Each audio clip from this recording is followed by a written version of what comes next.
that my legacy as a recruiter gets to inspire others, joining us in becoming true leaders in our organization.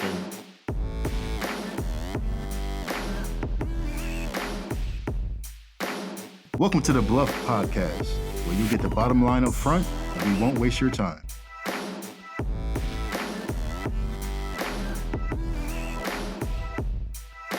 Welcome back to another episode of the BLUF Line. Again, I am your host, Command Sergeant Major Juan Jimenez, and it is truly an honor for me to be on here giving you the latest information and just talking to you guys about what you want to listen to, what you want to hear, and who you want to bring on to our podcast. I have another opportunity to bring another special guest on to the show today. Like we say in the Army, whatever the challenge, whatever the mission, the Army will be ready.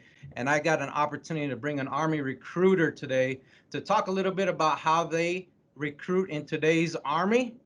And if you don't know, I used to be a recruiter back in the day. And to talk a little bit about how I recruited back in my time and see some of the differences and also see how we're reaching out to our youth and continuing to push forward in recruiting in today's Army. Before we get started, what I'd like to do is pass it over to our special guest. And we do have a special guest named Staff Sergeant Almeida. And I want to let him go ahead and introduce a little bit, talk a little bit about him and his background. So over to you, Sergeant Almeida. Sergeant Major, first of all, thank you for allowing me to be here in this awesome platform. As you said, my name is Staff Sergeant Almeida. I am from Caguas, Puerto Rico. I enlisted in the United States Army in 2014 as a member of the Air Defense community. Back then, I was looking to join the Army.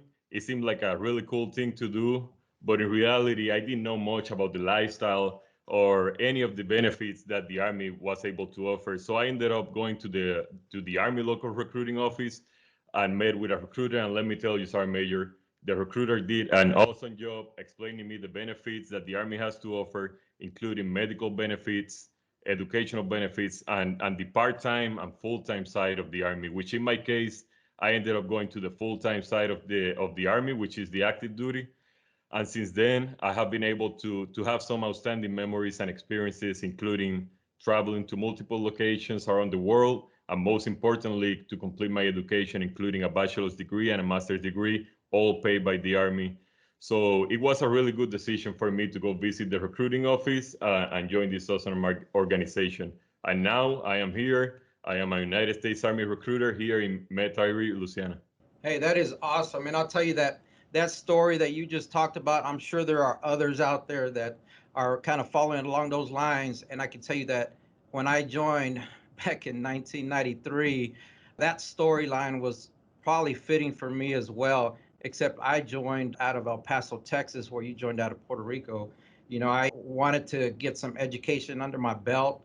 You know, I had just graduated high school and I went in and talked to our local recruiter and they had some great information to give me. And by all means, I followed all the steps. And here I am today, 28 years later, continuing to serve my country and proud to continue to serve our people of the United States. As an Army recruiter, I want to see if you can talk to us a little bit about what you do or what your role is as an Army recruiter. Well, Sergeant Major, me as well as the other recruiters here in the United States Army Metairie, Louisiana Recruiting Station, we're basically the face of the Army. I mean, my role as an Army recruiter, as well as the other recruiters out there, is to ensure that the civilians, the communities, and the schools that we get to work with get to have the proper knowledge of the many benefits that the Army has to offer to them. And not only that, but we also have to ensure that every person that wants to join us are fully qualified and get a proper plan that can help them achieve their life goals. And after that, if everything is good, then we assist them in the process of joining our team, which is the best team out there, the United States Army. Now, I got you. And, some our viewers might say, why did you reach out to a staff sergeant out of Louisiana when you're in Huntsville, Alabama? Well, you know what? Like I talked about just earlier, whatever the challenge, wherever the mission, the Army will be ready. And we are one big team. If we're active duty, or if we're National Guard, or we're reservists, we're all soldiers in the United States Army. And I didn't put it out, but, Staff Sergeant Almeida used to be one of my soldiers and non-commissioned officers in my last unit. And we were out there at Fort Hood where we were able to do a lot and accomplish a lot in our deployment and in our missions as Patriot Air Defenders. So yeah, I mean that tie does not go away. You know, we are brothers and sisters in arms, and we continue to do that no matter where we go. We always keep that link, and it's good that I was able to reach out to him and see if he wanted to come onto this podcast and just talk a little bit about himself and what he's doing for the United States Army today. I would tell you that a lot of people might not know what we do as non-commissioned officers, but we do a lot. We get asked to do different missions. We get asked to do different jobs. It's not necessarily only the job that we get trained to do, but it allows us to gain so many skills out there. And just wanted to get with you on what you think, or what would you like to leave as a non-commissioned officer or as an Army recruiter in the United States Army? Sorry, Mayor, that's a good question. My goal may not be reflected today or tomorrow, but I do hope that in the future, I get to know that every community, school, and most importantly, every person that I get the opportunity to talk with and help them join the Army understand the importance of what an Army leader is. Because we don't know, those people that are joining us today maybe the ones that in the future are in my positions, and maybe the ones that are recruiters at the time, or maybe in positions in where they get to lead soldiers in training environments, and they will need to use the leadership skills. So I do hope that my legacy as a recruiter gets to inspire others joining us in becoming true leaders in our organization, as well as explain to others how beneficial the Army can be to them. Now you're spot on, and you talked about how you were able to gain your education through serving in the United States Army and continue to serve. I can tell you I did the same thing, and just publicly I want to say to Sergeant Almeida, I mean, you kicked it off for me. You kept pushing me. When you're going to start your master's program, I'm doing mine.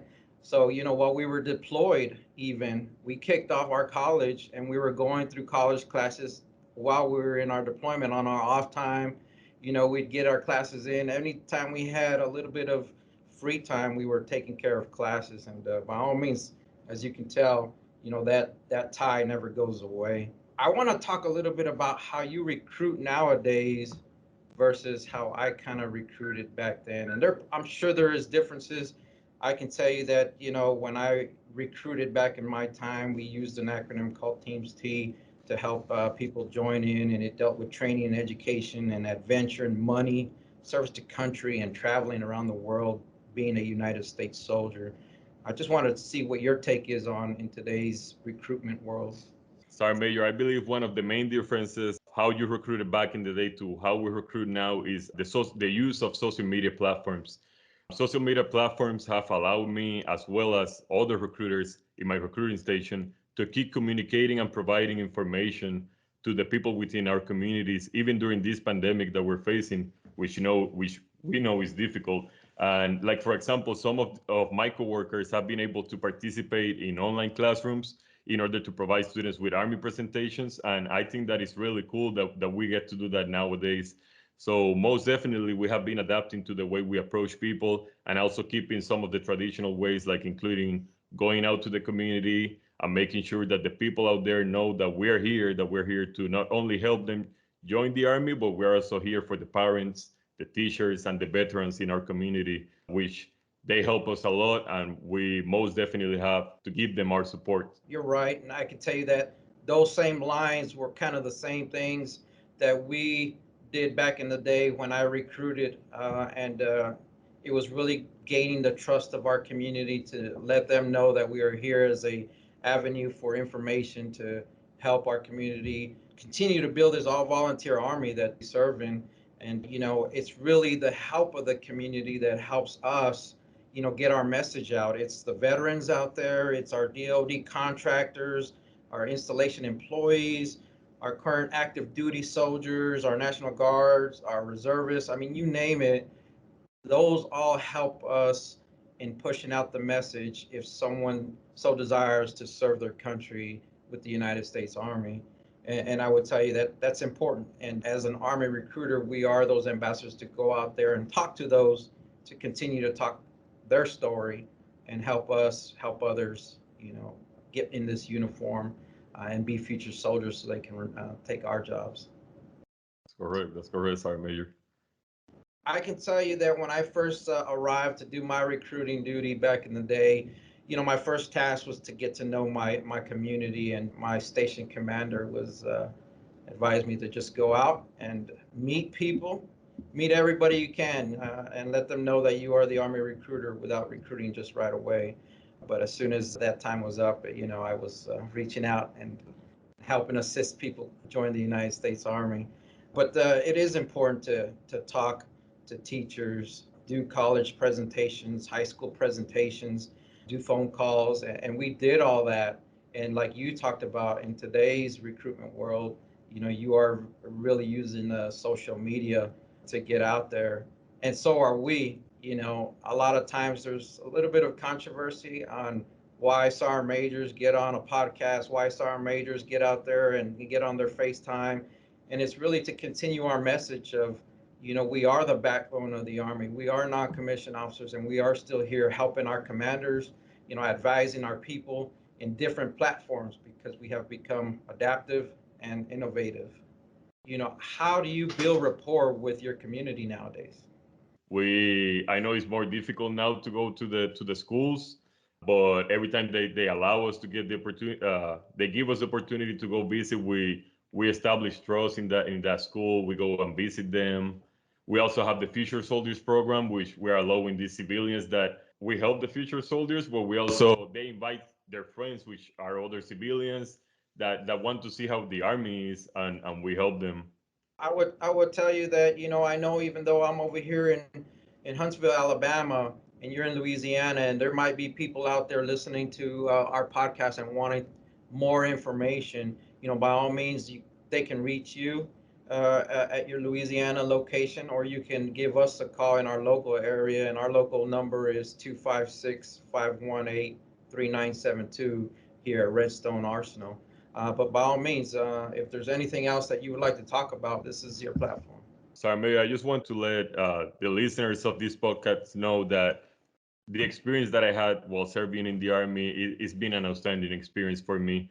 I have been able to take care of my family, grow as a professional, travel, get to work with people all around the world from different places that I didn't even know that they existed. So overall, it has been an outstanding experience for me, Sergeant Major. And if I had the opportunity, I will do it all over again. For those people that are trying to reach out to me as well and get some information about the Army, they can follow me on Instagram or Facebook, which is at Staff Sergeant Almeida, U.S. Army, SSGALMEYDA, U.S. Army, or they can call me or text me at 504-296-8086.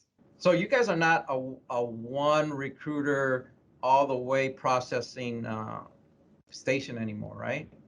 What do you mean, Sergeant Major? So like when I recruited, I used to go out and talk to people, and if somebody was interested in joining the Army, I made an appointment with them. They came and sat down with me, and then if they wanted, I grabbed all their documents, processed them, built a SF-86, I think it was, and then processed them all the way to MEPS, got them tested, got them into the service, and then got them in the program and shipped them all the way. So I was that recruiter for those individuals all the way through.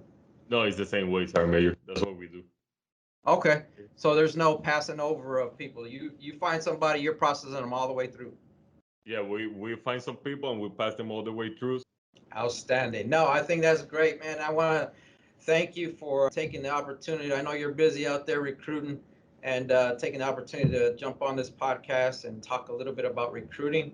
Allow me to talk a little bit about my recruiting days when I did it. And I wish you the best of luck out there. And if you ever need anything, like I said, we are brothers and sisters in arms and always ready to reach out and help out. So by all means, again, thank you to all our veterans that served and laid down the foundation for us to continue to serve. Other than that, thank you for your time. Thank you, Sergeant Major. This is our first ever anonymous mailbag segment that we got going on. And what it is, it's the opportunity for our listeners to send me in an email of a concern or something they might want to talk about that we can bring to light. So with saying that, I'd like to toss it over to Jonathan so he can talk to me and the listeners out there about our first mailbag that we got going on. All right, Sergeant Major. Thanks for having me again. We've got a couple good ones today. So it looks like the first one here, we have a person. I don't know if it's who it is, but we have a person, and they drove 2 hours to Redstone to get a dependent ID card renewed for one of their dependents. And they get up to the one stop. They arrive, I think they said around 11 a.m. And they get up to the one stop, and they sit there and they wait, and then eventually they're told, sorry, we're not going to be able to get to you today. You'll have to come back later. Naturally, this upset them because they live 2.5 hours away. I feel like this situation could have been avoided with a little bit of planning. No, I hear you on that. And that is a good mailbag that we can talk to about today. And like you said, it is dealing with our one stop. It looks like it was a dependent military ID card issue, trying to do the right thing and come in. I would tell you that our one stop does a phenomenal job trying to balance, one, getting everybody service that comes in there, and two, because of COVID and the situation that we're going through right now, we've had to have a balance on how many people actually come in, how many appointments are made. And leaning into appointments, I would tell you that for our listeners out there and the concern that came in, if you're driving that far out or not, the best way to get service at our one stop is to make an online appointment or simply call. But I would tell you the best way is to make an online appointment, and you can get on there on the rapids.appointments.dmdc.osd.mil and simply make an appointment so you have a sure slot for you, or you can call for some information at 256-842-2418, and that way you have something set. And to me, it's a little bit better planned, and it allows you to get seen because you have a set slotted time for you. That's good advice. The more I look at this, the more I wonder, do you think there's an expectation of people when they just show up at the one stop that they're going to be guaranteed a spot and they're going to be guaranteed to get whatever it is they need to get? I think there might be a little bit of a preconception that if I walk into the one stop, I will get serviced on a walk-in basis. And I would tell you that the one stop does an outstanding job, one, to fulfill all the appointments that are made to come in. And then obviously if some are helped a little bit quicker than others and they're able to take a couple walk-ins right before the other appointment is honored, they try to do that. Or if there's some no-shows, they will try to do that and take in those walk-ins. But I don't, it is not a guarantee, like a guaranteed appointment that you can make online. So although we do take walk-ins and we do facilitate all the way in, there comes a point into the one stop where we have to stop taking walk-ins, or else we would be there way into the evening hours. And, with our workforce, we have to have a stopping point. So I think what's done is they reach a stopping point that will facilitate the time allotted to where closing business of the one stop is lined up with. That's true. I've been down there to get my CAC renewed once. And the first time I went down there, I got there after 3, and they stopped doing CACs at 3. Right. So I came back the next day, everything was fine.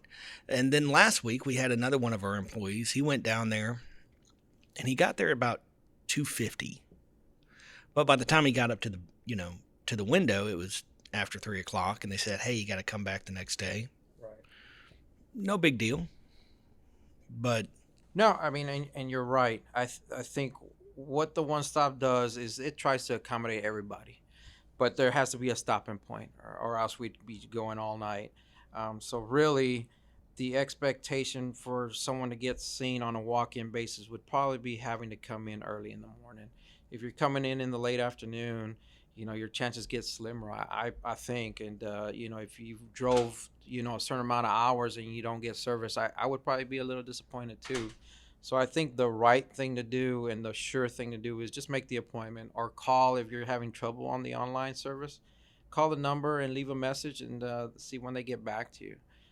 But by all means, We do take walk-ins, but it is somewhat of a gamble when you come in on a walk-in basis. This next one's kind of, it should be kind of near and dear to you because it's about the retirement services here at Redstone. So, this person, he's in the process of retiring, and he went to complete his survival benefit program in person with one of the retirement service officers. He's from an outstation, so it's not like he's local. I think he drove probably another 2.5, 3 hours to get here. And, you know, retiring from the Army is not necessarily as clean cut as you would think it would be. There's a lot of different things involved in that. But this person, he was just disappointed. I do agree with you. It is near and dear to my heart because eventually I will be doing that process of retiring from the United States Army. But it is something, and I'm glad this came in because it's something I'm going to look into a little bit further and ensure that our retirement services are being helpful to those going through the process. I know we do have a system in place. I know we do service people other than Redstone because there are universities out there that have military service members that are teaching military science. There's recruiters out there. I mean, there's a number of people that are not just stationed on Redstone that we service that use our facilities to transition. So I would tell you that again, please contact our transitioning SFL TAP services to ensure you get the checklist that allows you to go down the list of things that you are required to have or need as you begin your transition. There is a number, and I will put that number out to you. It is a 256-876-3295, or simply go to the usarmy.redstone.mcom.sfltap@mail.mil, and you can send in some emails on it if you have some concerns, or it'll walk you through on that website on how to set appointments up for transitioning for the Redstone Soldier for Life area. I would tell you that it is something I'm going to look into just to see if we can refine the process a little bit because it is for most a first time, regardless if you've spent 4, 10, 12, 20, 30 years in the service. You only do it once when you decide to transition out, and we want to make sure that we're providing the best service.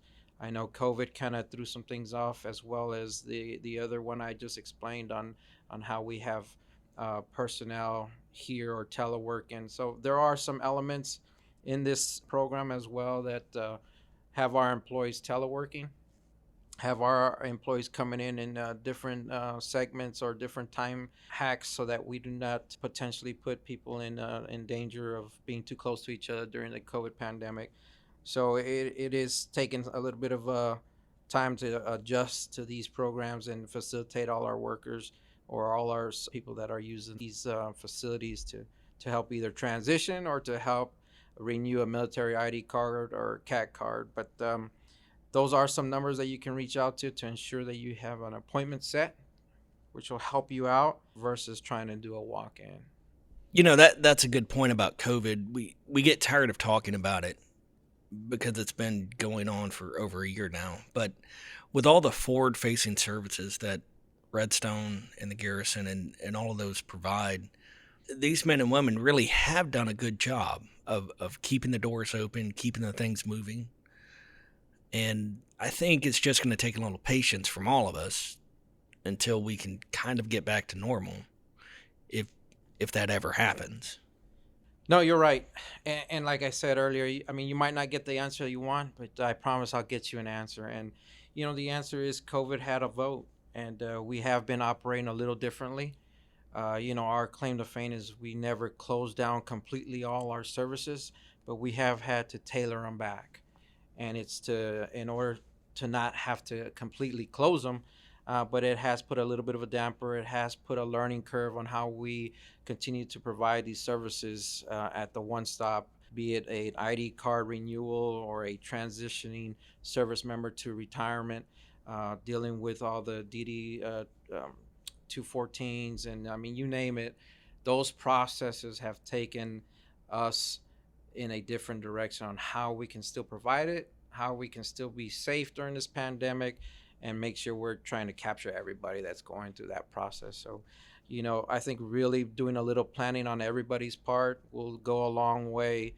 Although walk-ins and stuff are acceptable, they're not guaranteed. So just please make an appointment. Please reach out to the different websites or numbers and get some solid information, get some solid appointments set up so that you do not fall short. If you want to reach me at the Command Sergeant Major Anonymous mailbag and have a concern, please email me at juan.p.jimenez.mil@mail.mil so we can receive your concerns or questions and we can address those.